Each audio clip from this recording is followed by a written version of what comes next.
Has just wrote an amazing piece for the New York Post calling for an immediate end to the city's lockdown. We're happy to have him on tonight. David Marcus, thanks so much for coming on. So if you would just summarize for us why you wrote this piece and why you think these lockdowns, which we've been told day after day are so important, should end. I wrote this piece this weekend when I saw images of New Yorkers at about 4:30 in the morning, hours before this Catholic church opened, that was offering food because they were hungry and they needed food. And when I saw those images is really when I went from being frustrated with Governor Cuomo and Mayor de Blasio to being furious because people are going hungry, small businesses are being destroyed, jobs are evaporating, our kids aren't being educated, people can't get cancer screenings. And the governor sits there on his TV show every day and acts as if what we're complaining about is that there's nothing to watch on Netflix. It's bizarre and it's infuriating.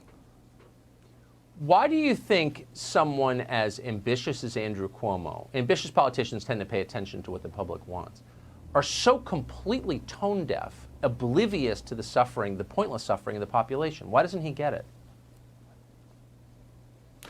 I don't think people have much of a voice right now. I mean, first of all, they're stuck at home.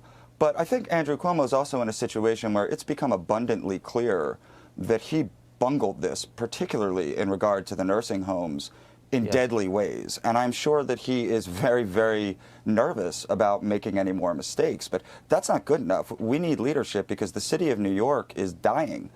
And it has to open now or we're not going to be able to save it. So, I mean, from friends and family and coworkers who live in New York, you get reports of Midtown basically occupied only by vagrants. Like, that's it. Just sort of every public space has been taken over by mentally ill drug addicts. I wonder if a city like that, like, what will it take to bring a city like that back to functioning? Well, the problem is that every hour that goes by, bringing the city back becomes harder and harder because every day there's another business owner who realizes that he's run out of whatever that capital is that he had to keep him floating for what is now 2 months, that he doesn't have another month, that he doesn't have another 2 months of rent.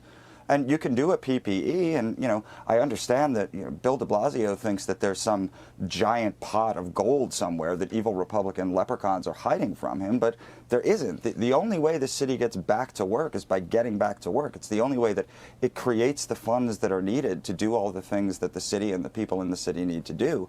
And right now, I mean, do you have any indication of when this really ends? I mean, have either Cuomo or de Blasio said anything that makes you think, you know, oh, in August this will be somewhat back to normal? I haven't. I mean, the city's been through so much, you know, so much over a couple of centuries, several centuries. This really feels like this man-made disaster could set it back maybe more than anything that's ever happened there. I'm very worried about it. This is very different than 9/11. This is arguably much more similar to the sort of bad old days of the late 70s and into the 80s that Rudy Giuliani was able to bring the city out of. But you're absolutely right. If when these neighborhoods supposedly come back to life, 40–50% of those businesses are gone and people don't have jobs. Yeah. See, here's the thing.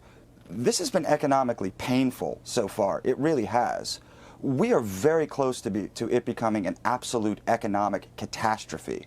And I have absolutely no confidence that either the governor or the mayor appreciate that fact at all. In fact, I'm pretty sure they don't. At some point, probably long after I'm dead, somebody smart is going to write a book explaining how such a great country got such horrible leaders, which really is the beginning and the end of the story. Bad leadership produces terrible results.